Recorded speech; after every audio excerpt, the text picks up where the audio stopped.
We're still talking money management. I want you to think of it like this. Often we think of having more money means having less problems, and that's really not true. The only way you get more money is that you make more money, which means you actually have to do more things to make the money.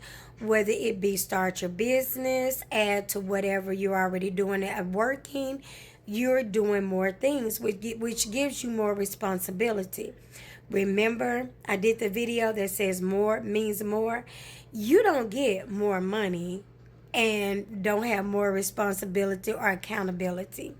Not only that, if you have more money, whatever your situation or issue is with money is only increased. If you are a shopper, you have more money to shop. If you don't have a balance and you don't have a budget, you've got more money that you can mess over. Getting more money doesn't mean that all of a sudden you live, but you live within your budget and all your needs are met or whatever. That's not the way it happens. If that was the way it happened, anytime we get a little increase, we would be in a better situation. 9 times out of 10, by the time we've gotten a raise or know we're going to get a raise, we have spent that money in our heads multiple times. And I talk about that. That's no way to do a budget.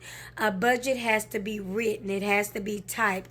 It has to be something visually that you can see and a guide. And it has to be done when you don't have the money. It has to be done in between pay periods, because when that money hits, like I told you, money comes with the spirit, and by the time that money hits, everything that's on your mind right then at that time is what's going to get your attention.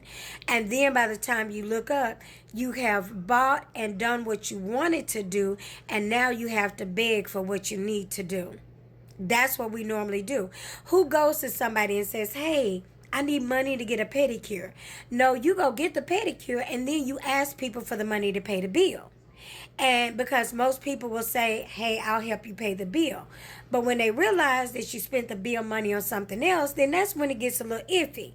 So when I tell you about money management, I'm not trying to come down on anybody. I'm just saying, to thyself, we must be true. And I started with me. I told you I am a shopper. And it would be better if I had one vice, right? Like if I just like purses. But I like everything, okay? I love purses. I love makeup. I love cologne. I love jewelry. I love shoes. I love clothes. And I don't mean that I just like it. I mean I love it. If you try to make me choose, I'm going to be across the board. I need the whole package. So, I have to fight myself and I have to talk to me first to make sure that I don't overdo or do at the wrong times. And that's not always easy. I like spending money. I mean, I like candles. I could go on and on. And y'all saw my gift baskets. When I did those gift baskets, I did those gift baskets as if I would be getting one. And if somebody gave me a gift basket like that, yes. Can you buy your own Bath and Body Works? Yes, you can. Will you always spend that money on it? No, you won't. Sometimes you have to do stuff for people, and it's nice to get multiple gifts in one, something that you wouldn't do for yourself.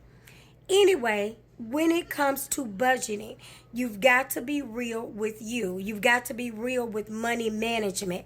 And as an entrepreneur, after all, you're going and starting these businesses to make more money. More money means more opportunity to spend. And you really made it or decided to make the money because you wanted to leave a legacy. Leaving a legacy is intentional. It means you've got to leave some money. You've got to prepare. Everything cannot be spent. You've got to have a strategy. You've got to be thinking about it. And all of those things mean you have to add someone to your team who can do those things for you. Because if you could do it, you would already have done it personally. And if you're going to start a business, you don't have time to be everywhere. You want to spend 80% of your time doing the things that make you money, and you outsource and hire and add to your team for the 20%. Now that 20% is what keeps you in business, but you don't have time to sit and watch it. It's been your girl, the Queen Bee. We talking money management. We talking business strategy. We talking business coaching. We talking about leaving a legacy. Make sure you watch, like, subscribe, and submit questions. I love to talk about business.